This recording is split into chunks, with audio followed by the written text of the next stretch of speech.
Hello everyone, welcome to my channel. My name is Aparna and today we are going to continue with our chapter.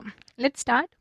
People's participation in the budget process. The government makes many promises to the people during and after election process. The budget is a medium to fulfill its policies and program. If the budget provisions are inadequate or if the required revenue is not available, these plans and programs remain as mere promises. अब देखिए, जब भी elections होते हैं, ठीक है, तो जो भी आपके घर पे आते हैं वोट मांगने के लिए या फिर जो भी इलेक्शंस पे खड़े होते हैं, वो वो क्या करते हैं, वो कुछ आपसे प्रॉमिस करते हैं कि हाँ मैं अगर एमएलए बन गया या मैं अगर प्राइम मिनिस्टर बन गया या मैं अगर कुछ भी बन गया तो वो क्या करेंगे वहाँ पर ये चीज़ें करेंगे, ठीक है। आपके आपके घर पे ये प्रोमिस वो जो भी करना होता है, जो भी जिसकी भी नीड ज़्यादा होती है वो सारे प्रोमिस को वो करते हैं कि हम ऐसा होने के बाद हम अगर जीत गए तो हम ये करेंगे, ठीक है। तो जो बजट प्रोसेस है वो वो इसी में से एक है, ठीक है। इसी में से एक है इन द सेंस वो बजट के ही थ्रू क्या कर सकते हैं, अपनी प्रोमिस को फुलफिल कर सकते हैं। अगर उनके पास पैसे होंगे, पैसे आएंगे, तभी वो क्या कर पाएंगे, अपने वो जो प्रोमिस इलेक्शंस के दौरान पे उन्होंने जो प्रॉमिस किया है वो आपको दे पाएंगे।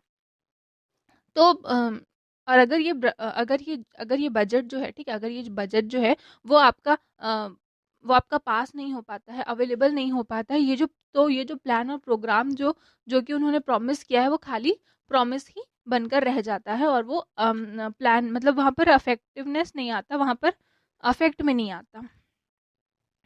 Right to food campaign for effective implementation of the national food security act. Some NGO activists held a meeting from the Delhi government where they complained that by not including dal and oil in the public distribution system, despite it being one of its election promises, was not correct. They pointed out that many states already distribute dal and oil through the PDS. The activist also pointed out that the government had discontinued the public audit help held every Saturday and stopped sending SMS alerts giving information on when the rations would reach the fair price shops. The charter of demands they presented to the Delhi government is included a demand to provide daily midday meals for children or to supply bread bread and milk to the Anganwadis. The the charter also highlighted that the rights of mothers remained to be implemented in all the districts of Delhi. It stated that pregnant and lactating mothers should be given 6,000 rupees as their maternal right under Article 4 of the NFSA. देखिए, कुछ NGO activist जो हैं वो उन्होंने Delhi government के साथ में meeting की है और वहाँ पर उन्होंने कंप्लेन किया कि पीडीएस सिस्टम है, ठीक है, पब्लिक डिस्ट्रीब्यूशन सिस्टम है, जो कि आपका पब्लिक डिस्ट्रीब्यूशन सिस्टम है, उसमें क्या होता है आपका कि आपको कुछ जैसे आपको दाल हो गए, शक्कर हो गए, चावल हो गया, ये सारी चीज़ें जो है वो कम रेट पे आपको मिलती हैं, अवेलेबल होती हैं, ठीक है। तो पीडीएस सिस्टम में दाल और तेल अवेलेबल नहीं करवाया जा रहा है, लेकिन इलेक्शन में ये चीज़ क्या की गई थी, प्रॉमिस की गई थी, लेकिन ऐसा हो नहीं रहा है। और साथ में वो और भी कुछ कंप्लेंट्स कर रहे हैं, जैसे कि उन्होंने कहा कि जो पब्लिक ऑडिट होता था हर सैटरडे को, वो पब्लिक ऑडिट होता था वो, और साथ में जो एसएमएस अलर्ट भेजा जाता था जब राशन जो है वो फेयर प्राइस शॉप में पहुंच जाता था, तो उनके पास में हर उसमें मैसेज आते थे, तो वो अब आना भी बंद हो गया है। साथ में यहाँ पर उन्होंने दिल्ली गवर्नमेंट से कहा, डिमांड जो है वो की है कि जो बच्चों हैं, बच्चों के लिए जो मिड डे मील्स में जो बच्चे खाना खाते हैं उनके लिए एग्स, ब्रेड और मिल्क का सप्लाई करें आंगनबाड़ी में, ठीक है। और साथ में यहाँ पर जो मदर्स का जो राइट होता है, जो कि प्रेग्नेंट या फिर लैक्टेटिंग मदर्स, ठीक है, प्रेग्नेंट मीन्स जो कि प्रेग्नेंट है, और लैक्टेटिंग मीन्स जो कि अपने बच्चों को अभी भी दूध पिला रही हैं, ठीक है। लैक्टेटिंग मदर्स जो है उनको 6,000 रुपीज़ मिलने चाहिए, वो उनका मेटर्नल राइट है आर्टिकल 4 एनएफएसए के अंदर में। नेक्स्ट है आपका टैक्स देखते हैं। The biggest revenue for the government is taxes. The government levies different kinds of taxes to collect revenue. You may have heard about some of these taxes, such as goods and services taxes, income taxes, etc. These taxes are broadly classified into two categories, direct and indirect taxes. देखिए, जो government के पास में पैसे आने का, जो revenue आने का जो सबसे बड़ा सोर्स है, वो आपका टैक्सेस है। गवर्नमेंट हर अलग अलग चीज़ों में अलग अलग टाइप के टैक्स जो है वो लगाती है। सभी ने सुना होगा ये जो टैक्सेस के बारे में। कुछ टैक्सेस अभी अभी कुछ टैक्सेस जो है वो आप लोगों ने सुने होंगे, जैसे कि आपका जीएसटी हो गया, ठीक है। जीएसटी का फुल फॉर्म क्या है? Goods and service tax. Income tax हो गया। तो ये सारे जो है वो टैक्सेस है। और जितने भी टैक्सेस हैं उनको दो कैटेगरी में यहाँ पर डिवाइड किया गया है, एक तो डायरेक्ट और एक इनडायरेक्ट टैक्सेस। सबसे पहले देखिए indirect taxes. Indirect taxes are charged on goods and services. You would have seen that long side that printed maximum retail price of goods. It is written inclusive of all taxes. It means that the price includes taxes. Similarly, for most services like telephone and mobile phone service, the price that consumers pay includes taxes. अब देखें यहाँ पर indirect taxes की बात हो रही है। Indirect taxes जैसे कि है वो गुड्स एंड सर्विसेज टैक्स में चार्ज किया जाता है। जैसे कि हम लोगों ने देखा होगा कि हम लोग जब कोई भी सामान खरीदते हैं तो उसमें एमआरपी लिखा रहता है, मैक्सिमम रिटेल प्राइस। वो उसमें उसके नीचे में भी लिखा रहता है कि इंक्लूसिव ऑफ ऑल टैक्सेस, ठीक है। इंक्लूसिव मीन्स सभी टैक्सेस उसके उसमें मिले हुए हैं, ठीक है। इसका मतलब यह है कि उसमें सारे टैक्सेस जो हैं वो इंक्लूड करके आपको एमआरपी जो है वो बताया जा रहा है। उसी तरीके से ज़्यादा जो सर्विसेज, जैसे ये सर्विसेज जो होते हैं, टेलीफोन हो गया, मोबाइल फ़ोन सर्विसेज हो गए, ये जो हम लोग जो यूज़ करते हैं, कंज्यूमर्स जो यूज़ करते हैं, उसमें भी टैक्स जो है वो इंक्लूड होता है। Let us look at the example of a sale of a television to see how the taxes add up to the price. All figures are in rupees, ठीक है। देखिए आपको यहाँ पर एक टेलीविजन का एग्जाम्पल दिया है, देखते हैं। Suppose the cost of manufacturing of a television set is rupees 10,000. This includes profit of the manufacturer. At the time of sale, the company pays a tax of rupees 1800, which is added to the price of the television set. The final price paid by the customer includes the cost, profits, and the taxes paid. We will find out more about the method of taxation and principle guiding it to the next section. देखिए, अब suppose कर लेते, सब यहाँ पर आपको example में बोला है कि सपोज़ कर लीजिए कि एक टीवी को मैन्युफैक्चर करने के लिए, टीवी को बनाने के लिए मैन्युफैक्चरर को 10,000 रुपये खर्च करने पड़े। अब ये जो इसमें जो वो अपना प्रॉफिट भी इंक्लूड करेगा, तो जब वो सेल करेगा तो कंपनी को वो कितने में दे रहा है? 1,800 रुपये में दे रहा है, जो कि अपना जो जितना प्राइस उसको लगा और साथ में जो टैक्स है उसको भी ऐड करके दे रहा है। जो फाइनल प्राइस जो कस्टमर पे करेगा, ठीक है, जो कस्टमर पे करेगा वो ये कॉस्ट तो होगा ही, ये कॉस्ट भी होगा, साथ में जो प्रॉफिट होगा वो भी रहेगा और टैक्सेस जो रहेंगे वो भी उसमें इंक्लूड होंगे। तो अगर ये देखा जाएगा तो ये जो मेथड है टैक्सेशन का और प्रिंसिपल गाइडिंग का, उसके बारे में आपको आगे और बताया जा रहा है, ठीक है। तो देखिए यहाँ पर टैक्स का हो गया, कॉस्ट ऑफ मैन्युफैक्चरिंग क्या हो गया? 10,000 रुपीज़ हो गया। टैक्स कितना पड़ा उसको? 1800 का पड़ गया। तो कंज्यूमर को कितना प्राइस पड़ा? 11,800 रुपीज़ क्या हो गया? उनको देना पड़ा। The proportion earned as profits and the taxes paid would vary from different one good to another. The important thing is to remember that most goods and services carry an element of tax as part of its price, ठीक है। देखिए, जो proportion earn होता है, जो proportion profit के तौर पे अर्न किया जाता है और जो टैक्सेस पेड होते हैं वो मतलब सामान के अनुसार क्या हो जाते हैं? चेंज हो जाते हैं। अगर टीवी लिया है तो उसके टैक्स अलग हो गया, अगर कुछ और, अगर फ्रिज लिए हैं तो उसका टैक्सेस जो है वो अलग होगा। तो सामान के हिसाब से जो टैक्सेस हैं और जो प्रॉफिट्स रहता है, जो प्रॉफिट जो है वो लोग कमाते हैं, वो क्या रहता है? अलग अलग रहता है। While all taxes on goods and services add to the price, taxing certain goods and servicing raises the overall prices more. For example, to manufacture bicycles, steel pipes are needed. In order to make steel, the steel factory needs iron and coal. If tax on iron is increased, it will have an effect on cycles as well. The prices of all goods made of iron will go up, and since iron is used to make steel, the prices of all things made of steel will also go up. In this way, a tax increase on iron has far reaching effects. ठीक है, देखिए यहाँ पर क्या बोल रहा है, अगर कोई टैक्सेस, ठीक है, कोई गुड्स एंड सर्विसेज टैक्स किसी सर्टन प्राइस में, ठीक है, किसी प्रॉपर चीज़ में क्या हो जाते हैं, बढ़ जाते हैं। जैसे कि एग्जाम्पल के तौर पे दिया है कि बाइसिकल का मैन्युफैक्चर करने के लिए, ठीक है, बाइसिकल का मैन्युफैक्चर करने के लिए स्टील पाइप्स की ज़रूरत रहती है, स्टील पाइप्स की ज़रूरत रहती है, और स्टील पाइप को बनाने के लिए हमको आयरन की ज़रूरत पड़ती है और साथ में कोल की ज़रूरत पड़ती है। अगर किसी भी हालत में आयरन का, ठीक है, अगर कुछ कुछ रीजन के कारण आयरन पे टैक्स जो है वो बढ़ा दिया जाता है, तो आयरन से बनने वाली सारी चीज में टैक्स क्या हो जाएगा, बढ़ जाएगा, उसका जो मैन्युफैक्चरिंग कॉस्ट है वो बढ़ जाएगा। ठीक है, तो इसी तरीके से कोई भी अगर जैसे आयरन की चीजें हैं, तो आयरन पे टैक्स लगाने से बहुत ज्यादा लॉन्ग इफेक्ट पड़ता है, और जो भी आयरन की जितनी भी चीजें होंगी सब पर टैक्स जो है वो टैक्स और उनका जो मैन्युफैक्चरिंग है वो क्या हो जाएगा, बढ़ जाएगा। The thus taxing heavily basic raw materials and intermediate products that are used by many other factories set up a chain reaction. All things which are connected to this product in one way and the other are affected. ठीक है, अब जो raw materials है, जैसे कि जो taxing है वो बेसिक रॉ मटेरियल्स पे और इंटरमीडिएट प्रोडक्ट्स में अलग अलग लगती है। ठीक है, मीन्स टैक्सिंग जो है वो लग रही है तो अलग, अगर कोई एक चीज़ में टैक्स लगता है तो वो चेन रिएक्शन प्रोड्यूस करता है। चेन रिएक्शन प्रोड्यूस करता है इन द सेंस कि एक जगह पर एक जगह टैक्स लगा, एक चीज़ में टैक्स लगा, लेकिन जितने भी उस चीज़ से रिलेटेड जो भी चीज़ें होंगी उन सभी में क्या हो जाएगा, टैक्स जो है वो बढ़ जाएगा।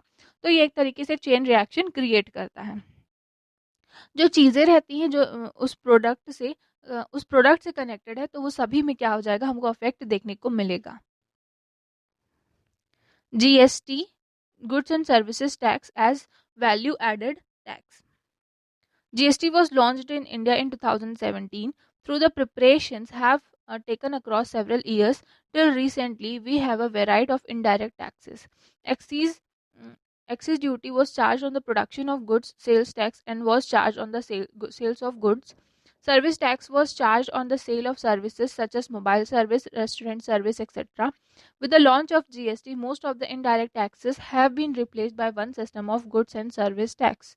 It encompasses taxation of both production and sales of goods and services. ठीक है, देखिए जीएसटी जो है वो 2017 में इंडिया में लॉन्च हुआ था, और इसके प्रिपरेशंस करने में बहुत साल लग गए थे। और पहले के टाइम पे, ठीक है, पहले क्या था, अलग अलग टैक्सेस हुआ करते थे, जैसे कि excise duty tax, sales tax, service tax, अलग अलग चीज़ों पे, मोबाइल सर्विस पे, रेस्टोरेंट सर्विस पे चार्ज किया जाता था।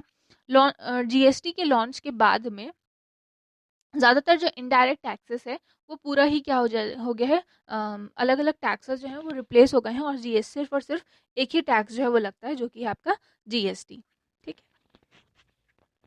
Modern production and sale process is a complex one and may evolve many stages. Even the simplest product would comprise of at least few stages in production and then sale. At each stage there is some added value. Let us understand it by using the following example. ठीक है, जो production होता है और cell होता है वो अलग अलग स्टेजेस पे होता है, और हर एक स्टेज पे जो उनका जो कुछ जो वैल्यू जो है वो ऐड किया जाता है। इन द सेंस यहाँ पर क्या कहना चाह रहा है कि अगर किसी चीज़ का प्रोडक्शन होता है तो वहाँ पर स्टार्टिंग में जो कॉस्ट है, फिर उसके बाद में क्या होगा, फिर वो दूसरे जगह जाएगा, दूसरी जगह में वो अपना जैसे कि एक रिटेलर, आपको एग्जांपल के थ्रू यहाँ पर बताते हैं, let's see the example. A biscuit manufacturer buys his raw materials from an unbranded source. He buys materials such as wheat, flour, sugar, etc., on which no tax is charged. Suppose he makes rupees 450 worth of rupees biscuits. All his costs are included in the figure: raw materials, labor charges, salaries, office and factory rent, etc. If he adds his profit margin of rupees 50, the total value of the output is rupees 500. This is the sale price. He sells the biscuit to a trader. At the time of sale, the biscuit manufacturer has to charge GST at the prescribed tax rate. ठीक है, अब देखिए क्या बोल रहा है यहाँ पर। अगर कोई बिस्किट मैन्युफैक्चरर है और वो अपने रॉ मटेरियल्स को खरीद रहा है, तो वो क्या क्या खरीदेगा, आपका व्हीट फ्लोर खरीदेगा, शुगर खरीदेगा, जिस पे कोई टैक्स नहीं लगता है। लेकिन उसके बाद में कि देखिए अगर वो सामान खरीदने के बाद में उस वो पूरा जो बिस्किट बना के जो रेडी कर रहा है वो सपोज कर लेते हैं कि 450 रुपीज़ है, ठीक है, 450 रुपीज़ है, इसमें वो हर एक चार्ज को इंक्लूड कर रहा है, जैसे कि आपका रॉ मटेरियल्स में कितने पैसे लगे, लेबर को देने के लिए कितने पैसे लगे, सैलरीज सैलरीज सबकी देनी पड़ी, ऑफिस ऑफिस में या फिर फैक्ट्री का जो रेंट है वो उनको देना पड़ा, उतना सब देने के बाद में जो पैसा बना उनके पास में वो आपका 450 रुपीज़ का बिस्किट था, ठीक है। अब वो जो मैन्युफैक्चरर है वो क्या करेगा, अपना प्रॉफिट मार्जिन भी उसमें ऐड करेगा, तो उसने 50 रुपीज़ उसमें और ऐड कर दिया, तो जो टोटल आउटपुट निकला उस बिस्किट का वो क्या हो गया, 500 हो गया। तो ये क्या हो गया उसका, ये उसका सेल प्राइस है, ठीक है। अब ये बिस्किट को क्या करेगा, सेल करता है, किसी ट्रेडर को सेल करता है, तो उस सेल करने के वक्त पे जो बिस्किट मैन्युफैक्चरर है उसको जीएसटी भी देना है, तो वो जीएसटी भी क्या करेगा उसमें ऐड करेगा। अब देखते हैं, if GST rate is 18%, the biscuit manufacturer would have to pay rupees 90 as tax, 18% of rupees 500 that he would charge to the trader who buys the biscuit. The tax is collected by the biscuit manufacturer from the trader and paid to the government. The bill of the trader reads as, ठीक है। अब यहाँ पर 500 rupees उसने क्या किया, output निकला। अब यहाँ पर जब वो किसी को बेचेगा, सेल करेगा, तो उसमें 18% जो जीएसटी है वो भी उसमें क्या करेगा, इंक्लूड करेगा, 18% जीएसटी भी उसको देना है, तो वो अपने अपने जेब से नहीं देगा, वो क्या करेगा, जो उससे सामान जो है वो प्रोडक्ट खरीद रहा है उसी को क्या करता है, जीएसटी उसी के ऊपर लगता है, तो 18% जीएसटी जो है वो आपका क्या लगेगा, सामने जो सेलर है उसको सामने जो आपका क्या है, ट्रेडर है उसके ऊपर वो 18% जीएसटी भी लगेगा। तो एक बिस्किट मैन्युफैक्चरर को 90 रुपीज़ देना पड़ेगा टैक्स के रूप में। 500 रुपीज़ का 18% अगर हम टैक्स निकालते हैं तो आपका 500 रुपीज़ का 18% जब टैक्स निकालते हैं तो आपका 90 रुपीज़ आता है। तो 90 रुपीज़ उसको जीएसटी टैक्स के रूप में देना पड़ेगा, तो वो क्या करेगा, वो ट्रेडर के ही ऊपर ये चार्ज करेगा। तो जो बिल है वो ट्रेडर का वो क्या होगा, value of biscuit 500 rupees, GST 90 rupees, तो टोटल क्या हो गया आपका 590 रुपीज़। 590 रुपीज़ किसको देना पड़ेगा, मैन्युफैक्चरर को देना पड़ेगा ट्रेडर के द्वारा।